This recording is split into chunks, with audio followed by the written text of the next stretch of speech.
dance with a man? Who's danced with a girl? Who's danced with the Prince of Wales? It was simply grand, he said, topping band. And she said, delightful, sir.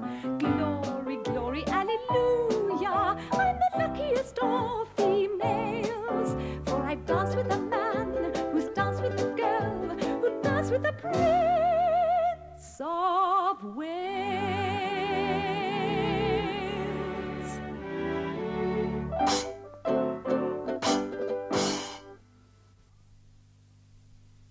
I, Edward VIII, do solemnly and sincerely, in the presence of God, profess, testify, and declare that I am a faithful Protestant, and that I will, according to the true intent of the enactments which secure the Protestant succession to the throne of my realm, uphold and maintain the said enactments to the best of my powers, according to the law. A marvelous scene. He looked just as he looked in 1911 at his investiture at Carnarvon. Ah, you were there, Chips. I've seen the pictures. So have I. A pretty little prince. But if he still looked like that, it'd be a case of arrested development. Now, you don't have to take me so literally, Wallace. I'm sorry, Chips. I'm afraid I'm taking everyone literally these days. It comes of spending too much time with lawyers. Never mind, my dear. That's all over now. Sometimes I wish it had never started. Do you really, Wallace?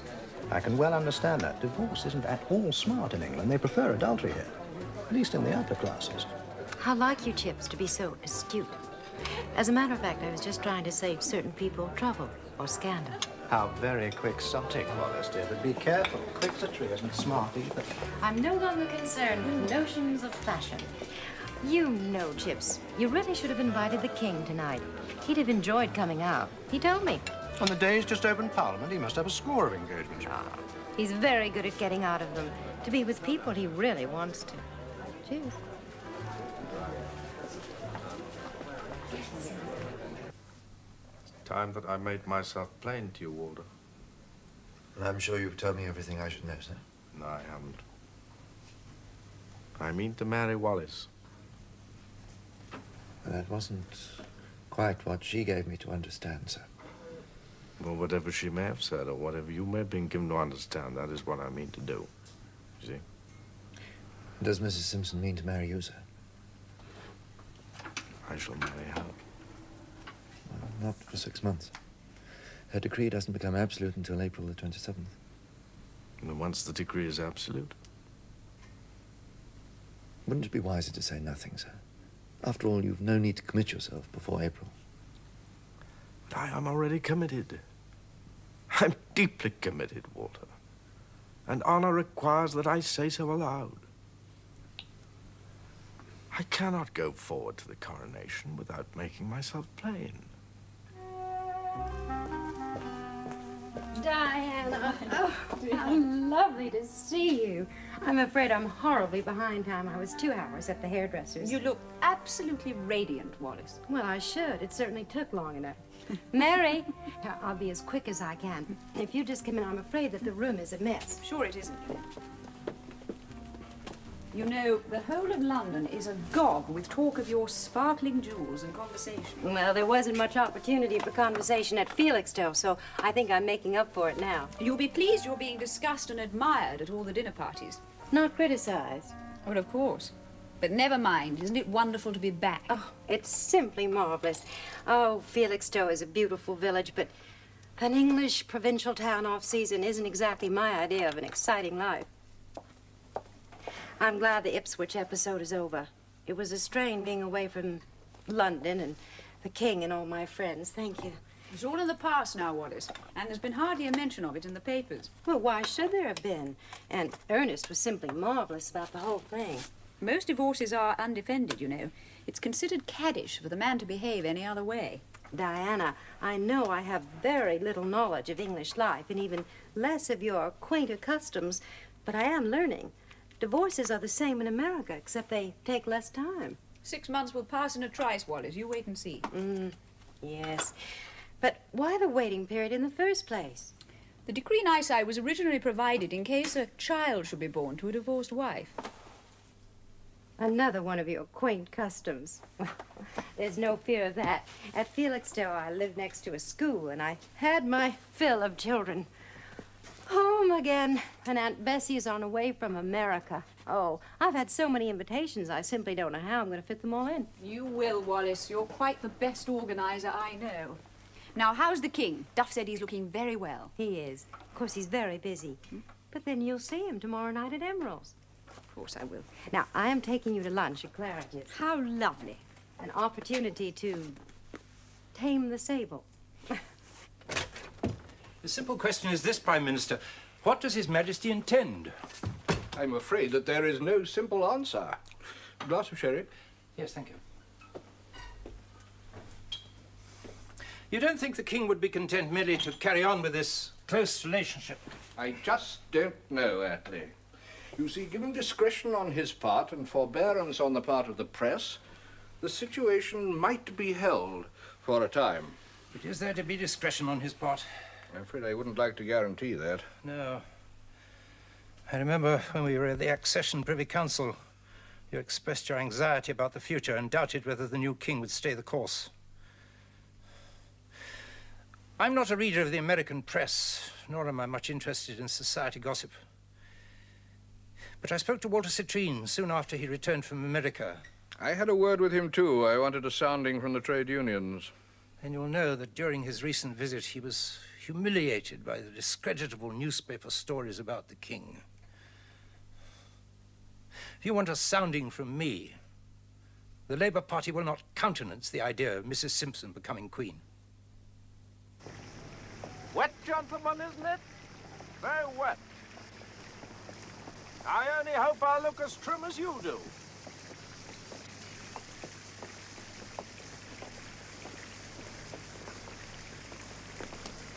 So what it comes down to, Prime Minister, is this. The press can no longer stay silent about Mrs. Simpson unless we have your assurance that the government has the whole matter firmly in hand. You have my assurance. You do know, Prime Minister, 2 affidavits have been filed. Yes, I know, on grounds of alleged collusion. But I still have your assurance that the government has it all firmly in hand. If the King's proctor were to intervene in the Simpson case, and if the decree nisi were not made absolute, then Mrs. Simpson would still be married, and that would put an end to all and any speculation about her marrying the King. There would still be the romance. Romances are more perishable than marriages. So we may hope. But meanwhile, the press are bound to comment soon. We have the matter in hand. Mrs. Merriman, ma'am. Aunt Bessie. Oh, Wallace, honey. How wonderful to see Oh, you. my darling. How was the trip? Just wonderful. My, let me have a good look at you. It's so good of you to come to the fort so quickly. Oh, family must stick together. Besides, it's not the first time.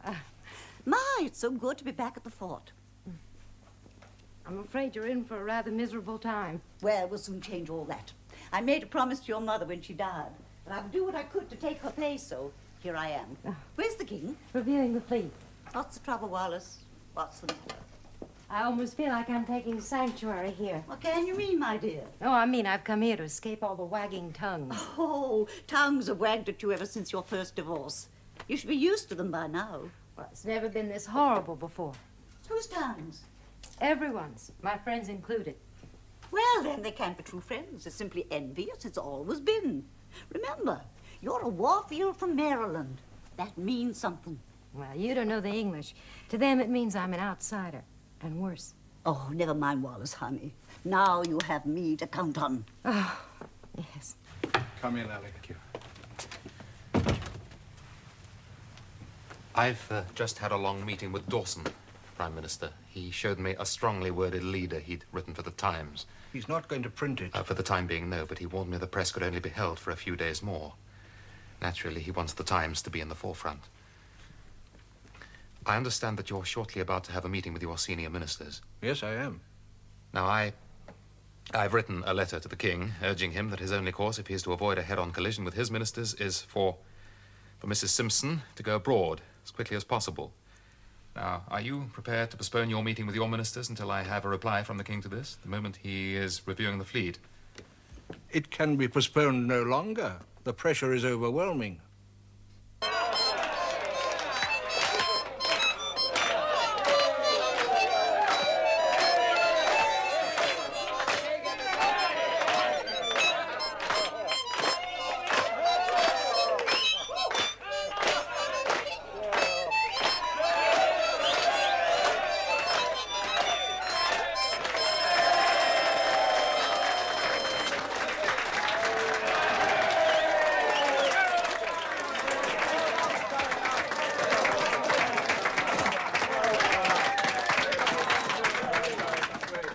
Can you play Tipperary? It's a long way to Tipperary. It's a long way to go. It's a long way to Tipperary, to the sweetest girl I know. Goodbye, Piccadilly. Farewell, Leicester Square. It's a long, long way to Tipperary, but my heart's right there.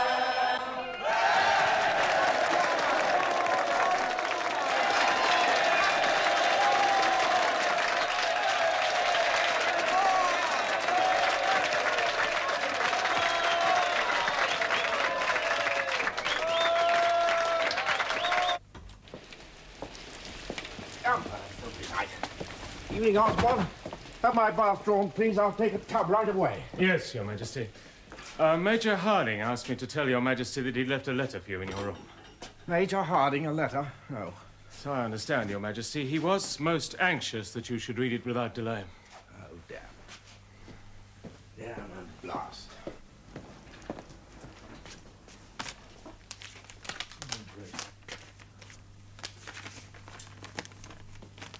Sir, with my humble duty. As Your Majesty's private secretary, I feel it my duty to bring to your notice the following facts, which have come to my knowledge, and which I know to be accurate. 1. The silence of the British press on the subject of Your Majesty's friendship with Mrs. Simpson is not going to be maintained. It is probably only a matter of days before the outburst begins. If Your Majesty will permit me to say so, there is only one step which holds out any prospect of avoiding this dangerous situation, and that is for Mrs. Simpson to go abroad without further delay. Owing to the changing attitude of the press, the matter has become one of great urgency. I have the honor to be, sir, your humble and obedient servant. Sir? Sir? Sir, is Your Majesty quite well?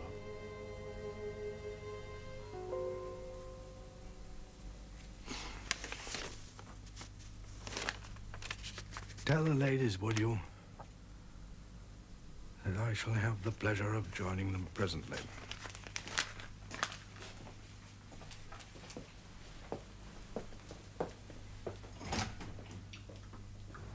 More coffee, David? More coffee? Yes, please. You seem a long way off. Now, I was thinking. Afraid I shall have to leave you again tomorrow morning. But you've only just come back. And I have to. David, you're tired. You need a rest. Can't you say that you're ill, that you caught a cold at sea? To plead Paul's sickness is to tempt Providence, Wallace. Yes, that's quite right, Aunt Bessie. But tell me, how does one placate Providence? I suppose by telling the truth, sir. Yes. Hope you're right. As Your Majesty no doubt knows, the resignation of the government would result in Your Majesty having to find someone else capable of forming a government which would receive the support of the present House of Commons. The only alternative remaining is a dissolution of Parliament and a general election in which Your Majesty's personal Affairs would be the chief issue. And I cannot help feeling that even those who would sympathize with Your Majesty as an individual would deeply resent the damage which would inevitably be done to the crown. Well, don't you rather think that the Prime Minister could have had a hand in that? Yes, well, there must have been some discussion between them, sir. I agree. Well, then, according to Alec, the government is threatening resignation, which would mean a general election on the issue of my private life, endangering the crown and the empire. But can this be true, Walter?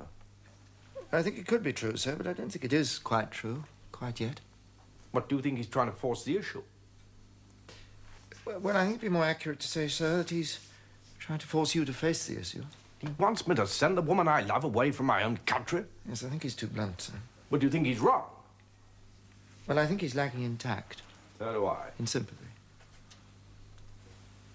I can't trust a man who overrides my private feelings like that. And I won't put confidence in a private sector who adopts his bullying tone. Yes, it is unnecessarily harsh, sir. It's intolerable, Walter. Now then, look here. As my friend, would you take on the job of being my advisor from now on? Well, I already am, sir. No, I mean speak for me, to the Prime Minister. To be quite honest with you, I'd much rather you did it than Alec.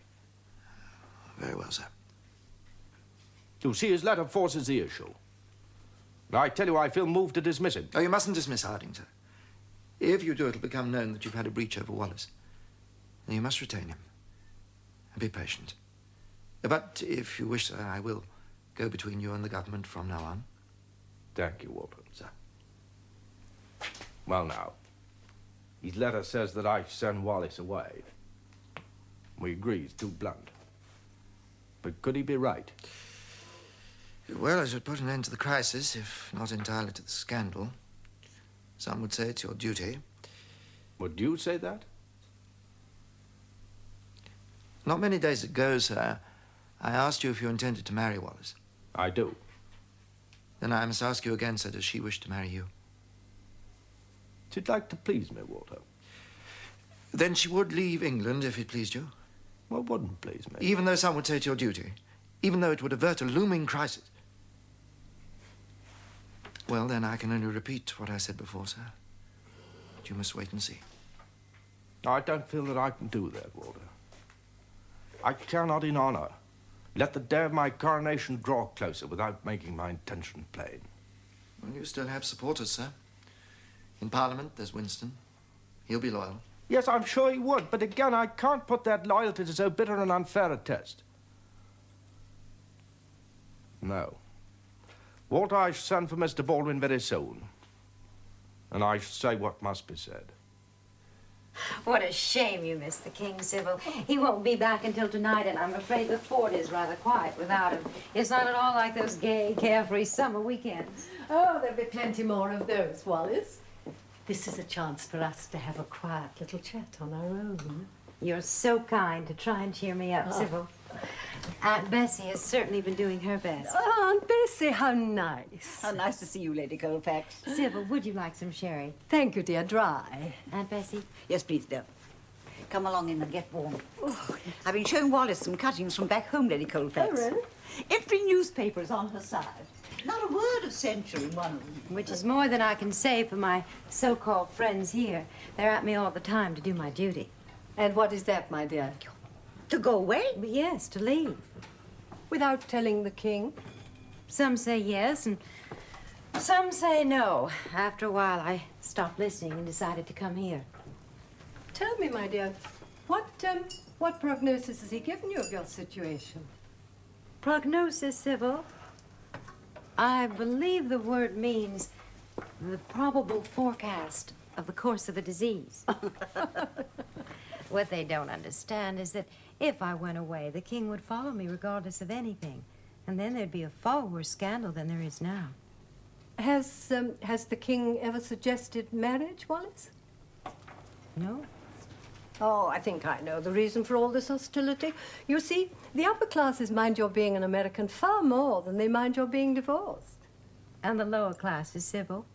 Oh, they don't mind your being an American. Oh, no, dear, no. But of course they do mind that you've had 2 husbands already. Whichever way, it seems I just can't win.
There is only one step which holds out any prospect of avoiding this dangerous situation, and that is for Mrs. Simpson to go abroad without further delay.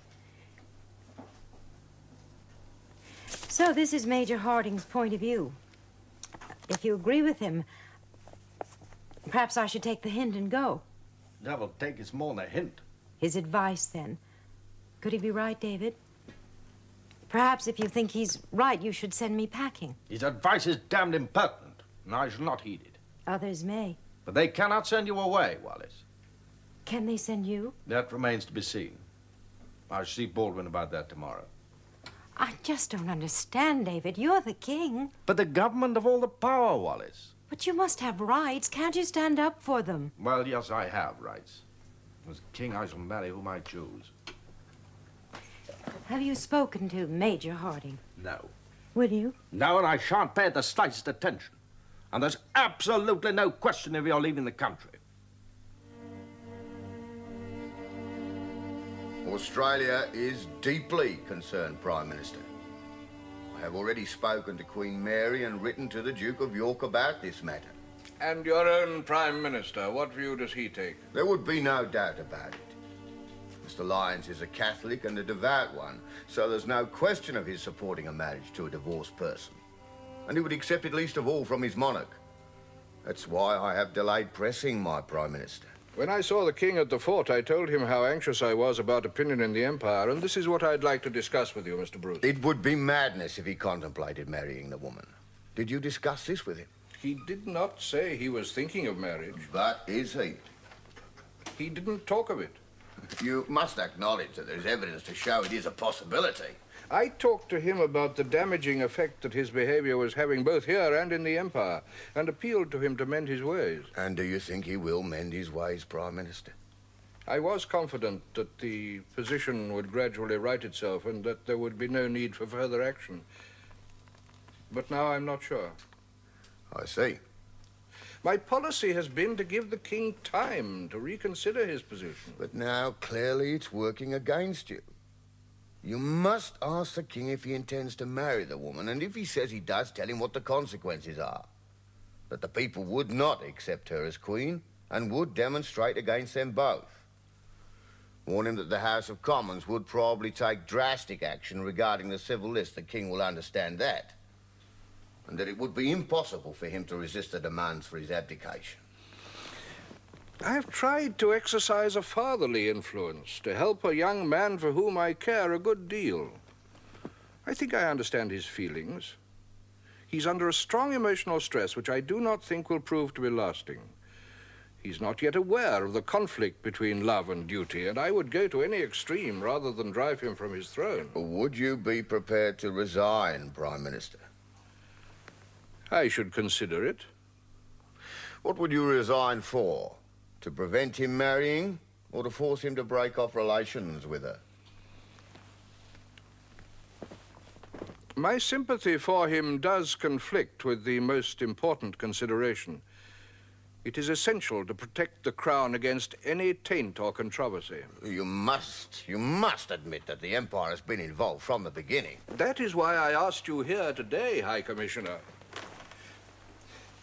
The dilemma is quite clear to me. If I do not force the issue now, the king may act imprudently. If I do press the matter, I might cut him off from any hope of reprieve. I still believe that I am right in preferring to wait. You cannot decide what to do until you know the king's intention. Does he or does he not intend to marry her? I cannot answer that with any certainty. It is imperative that you find out. What you need, if he doesn't intend to marry her, is a safeguard that the decree would not be made absolute. And then the king would have to be weaned away from her or persuaded to behave with more discretion. If he does intend to marry her, you will have to advise him to abdicate, and unless he accepts this advice, the government would have to resign. I've had the same advice from Neville Chamberlain, who thinks I should take a hard line with the king. Good. And what is the opinion in Canada? They've been deeply hurt by the tittle-tattle in the American press. Canada feels that the monarchy is the one stable center of the empire, and they dread anything that might weaken it. That's Tweedsmuir. Then I'll leave you with this thought, Prime Minister. As far as Australia is concerned, if there is any question of marriage with Mrs. Simpson, the king would have to go. I'll send you an aid memoir recounting our conversation, Prime Minister. Something to ponder on and to help you to decide. Thank you.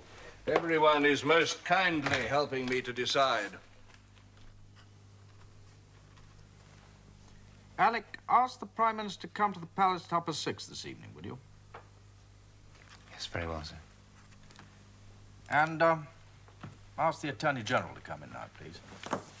No, before you do, put through a telephone call Lord Beaverbrook, will you? Sir, Lord Beaverbrook is on a liner on his way to New York. Might be rather difficult to get hold of him. Is he? Oh. Well, nevertheless, let's arrange for a radio call to be put through to him on board. Yes, and ask the Attorney General to come in now, please. Yes, sir.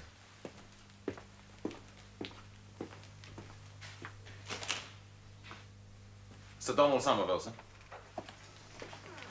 Good afternoon, Sir Donald. Very good of you to come here. Sir. Do please sit down. Thank you, sir.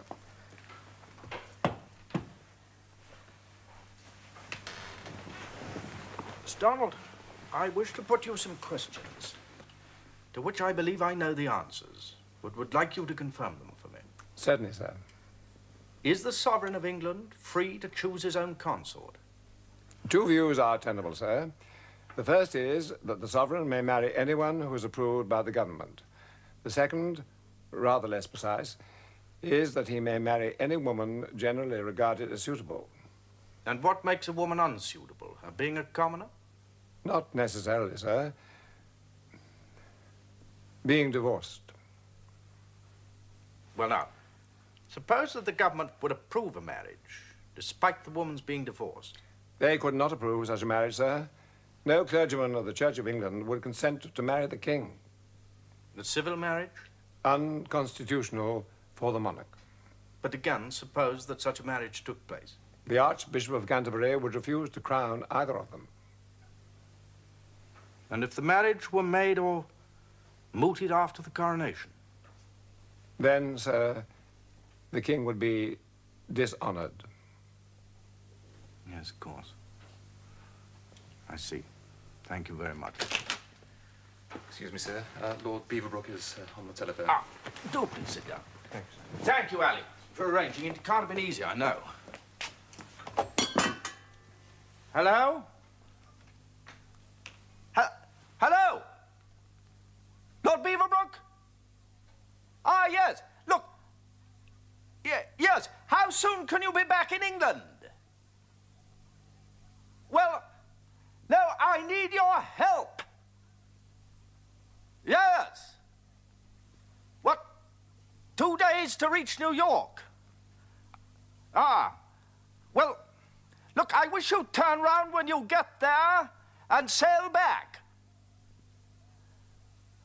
Well, no. There's a most dreadful row boiling up here. Well, that would be possible? What you say?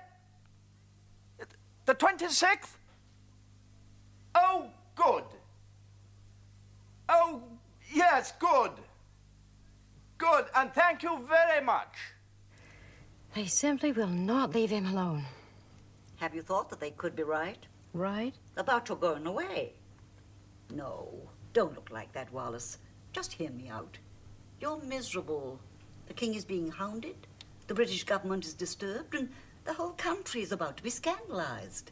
Well, perhaps only one thing is needed to set all this to rights. Bessie, the king won't let me go. So you stay, Wallace. What'll happen? He's the king. It's for him to say what will happen in his kingdom. His kingdom could reject him. They've turned kings out of England before now.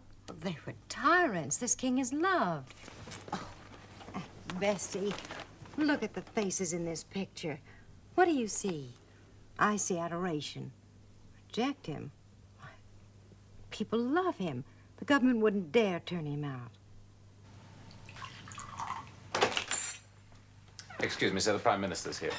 Oh. Well, Mr. Baldwin's early. Show him in at 6:30, will you? Yes.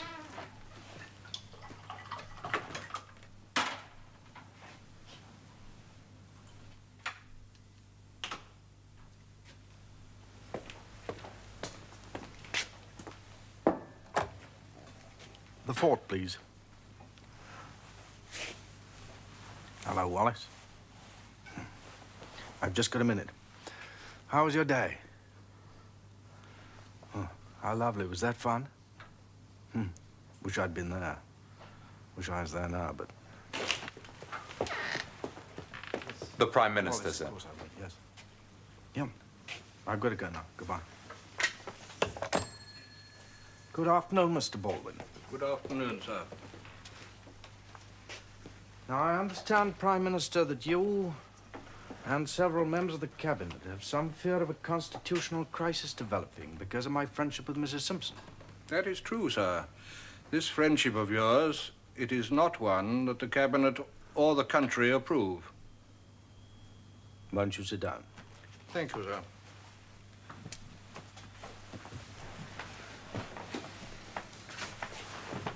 Would they approve of my marriage?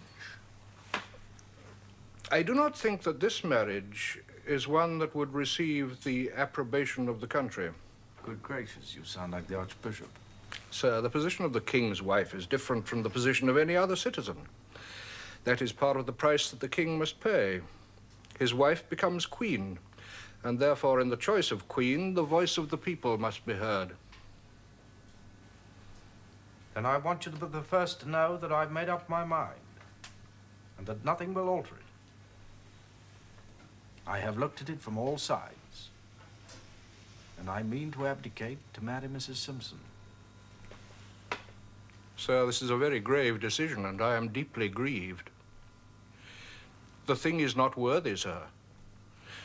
Even in its own terms, the divorce is not sound. There are those even who say that a decree nisi should never have been granted. There are affidavits out. The king's proctor may be called upon to investigate. Any investigation must sooner or later come up against my part in the affair, and that must stop, Prime Minister. Well, sir, I do not know how all this may stand. See here, sir. Personal letters to me. From Mackenzie King of Canada.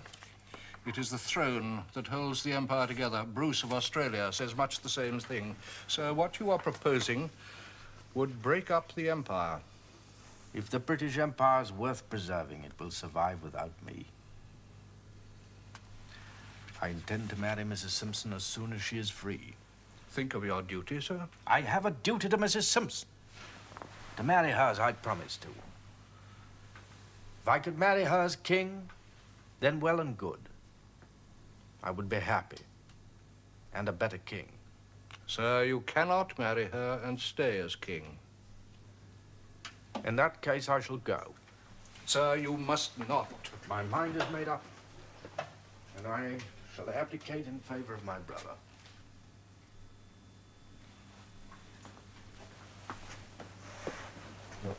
I shall tell my mother and my family this evening. So please don't mention my decision except to trusted privy councillors until I give you permission. I can hardly bear to hear your words, sir. Well, I can hardly bear to say them. Goodbye, Prime Minister. Goodbye, sir. I mean to marry her. That is all I can say, Mama. I've dreaded hearing something like this for months past. How are you to justify yourself? To me? To your family? I love Wallace. Love? What is love compared with duty? Are we to think only of you? All those sacrifices made for this country during those long, terrible years of war by loyal and simple men. And now you, their king, cannot make a far lesser sacrifice. I'm going to marry her, Mama, because what matters now is our happiness. And if I have to, I shall abdicate. You will desert? No, I shall resign. For the sake of someone I love, more than anything else. Have you condescended to hear what the Prime Minister may have to say? Yes, I have. He doesn't understand my feelings. Please, Mama, won't you let me bring her to see you? I have seen her. If you only knew Wallace, if you were to meet and talk, you would then understand how important I she is. understand well enough. My son intends to desert his country for a woman. Of course you may not bring her to see me. It's impossible. I cannot bear to hear you talk only of your happiness.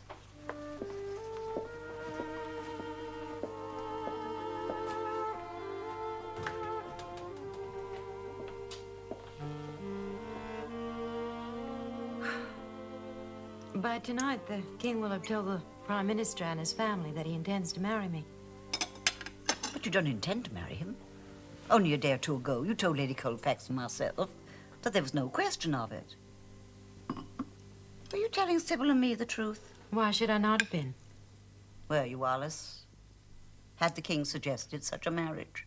What matter? He has suggested it now to the Prime Minister, to the government, and to Queen Mary. What'll you do? What can I do? The king may command me as he commands them.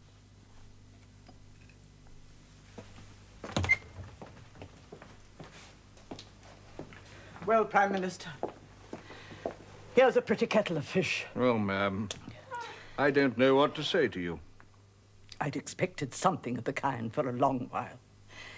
And I should have prepared myself to bear it when it happened. But now that it has, I feel so humiliated, so ashamed. There has been no real struggle here, no search after duty. Only talk of self, of his need for that woman. How can any woman do this to a man so brilliant, so full of promise? The case is not without precedent, ma'am. What will happen if he persists?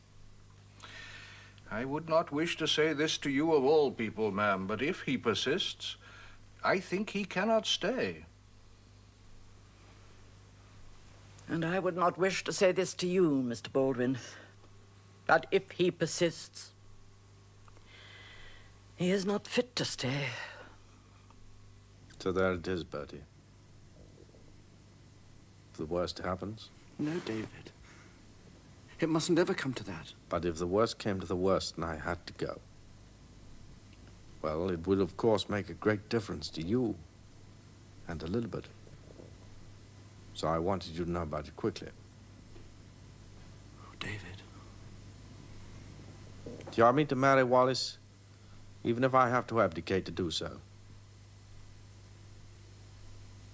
It's something I want all of you in the family to be sure of, is that if I have to go, I shall do so quietly and in a dignified way. Well, Wallace, isn't this better being back in London? Well, it's rather less depressing just now than being at the fort. How is he, Wallace? Unaccountable. Meaning that you don't choose to give an account to us? Perhaps. Excuse me. Chips, do you think I could go to Honor's bedroom? My tiara's giving me a headache. Come this way, Dan. Well, Sybil, at least that's one headache I shall never have. Oh, you It was so sad. Dreadful. He is besotted.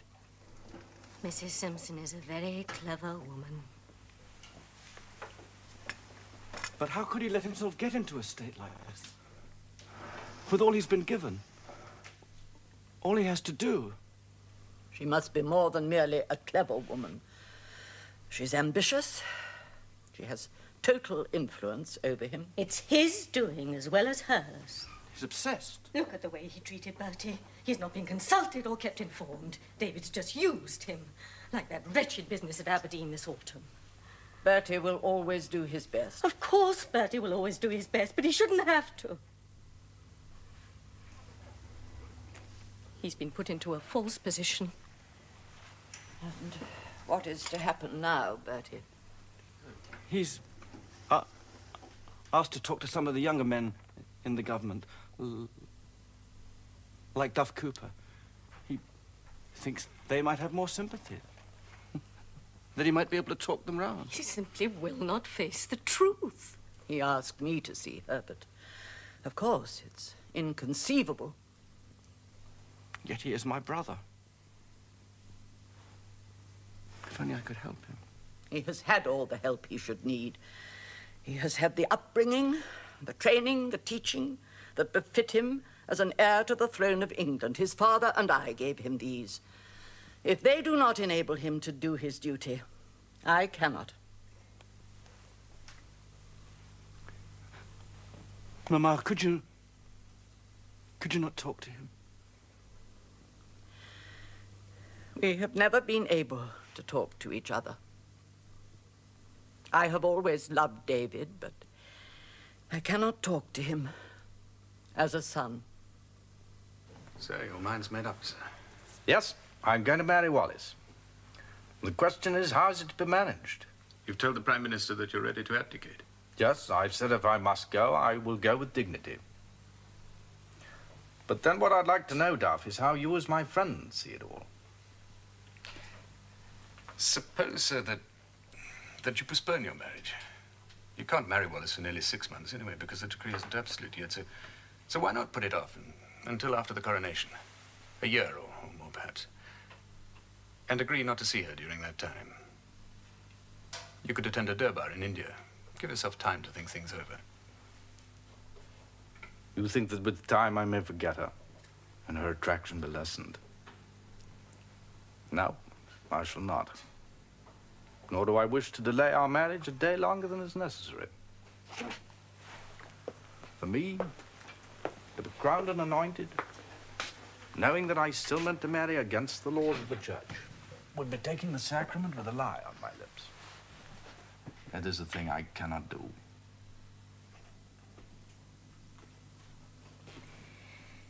Everyone seems to know more about the state of affairs than we do. We know nothing. I cannot believe that, faced with the choice of the crown or this marriage, that David would choose Mrs. Simpson. He wants her more than anything else, and he's used to having his own way. It's apparent enough. Is it possible he's promised Mrs. Simpson he could make her queen, and she's actually come to believe it? Perhaps. Then she's totally ignorant of British ways and the limits on the power of the king. It's impossible to discuss the subject with him. David regards her as an inspiration. If only he'd see reason. He's beyond reason, Bertie, or he would never have asked Mamma to meet her. What difference could that make? Even if she liked Mrs. Simpson, she'd still find it impossible to approve of the marriage. You're right.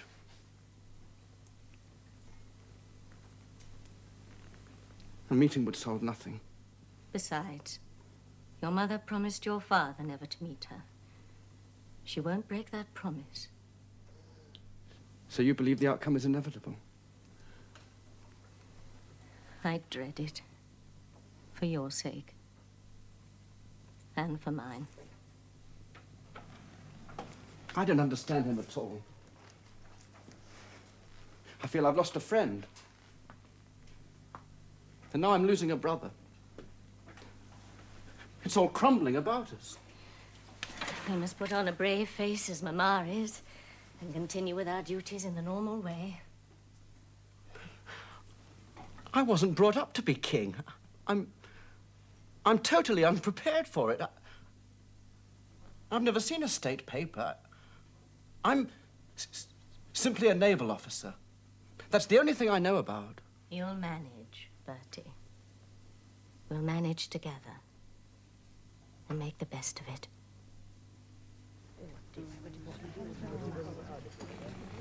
Well, at least she's left the fort.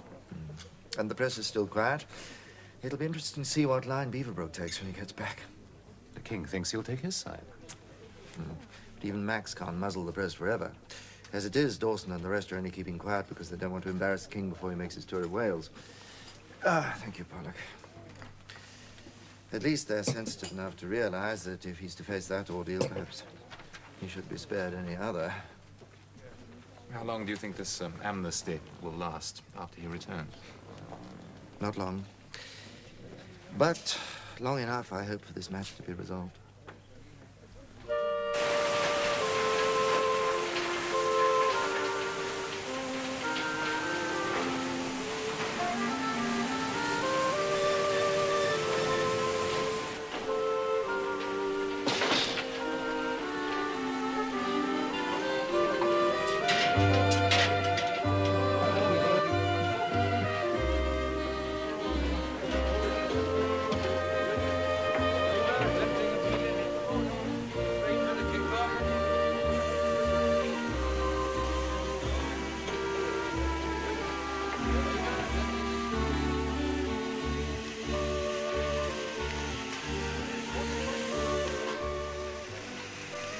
Quite cheerful. These men are in work, sir.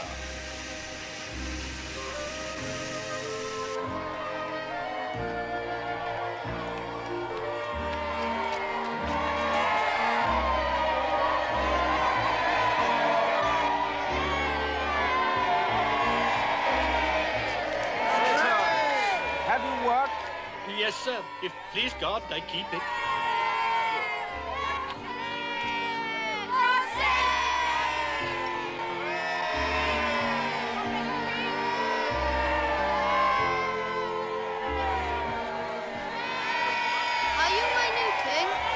Yes, Sonny, I'm your new king.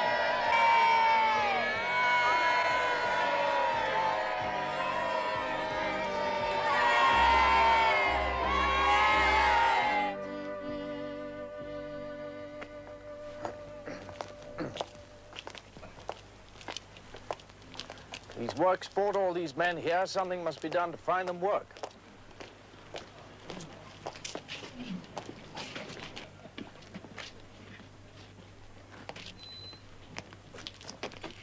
You may be sure that all I can do for you, I shall.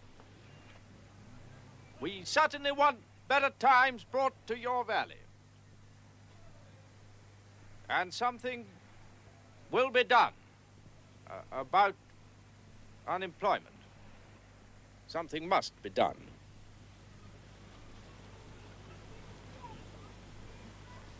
Well and seret prone mortoil, or rectai of bread, and on brine, but I want my king, every way the rock I read,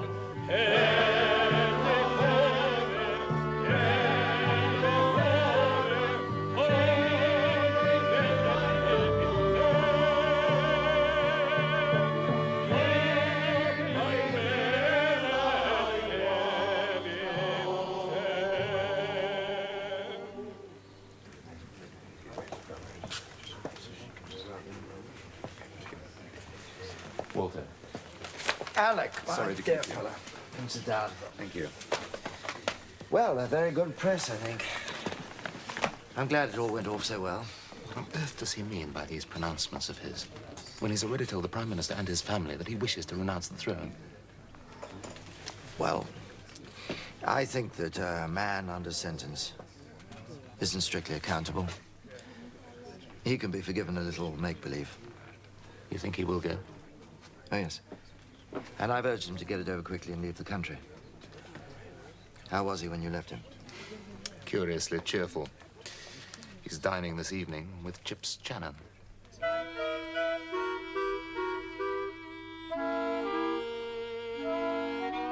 My word, I've had a party. My word, I've had a spree. Believe me or believe me not, it's all the same to me. I'm wild with exultation. I'm dizzy with success. For I've danced with a man. I've danced with a man.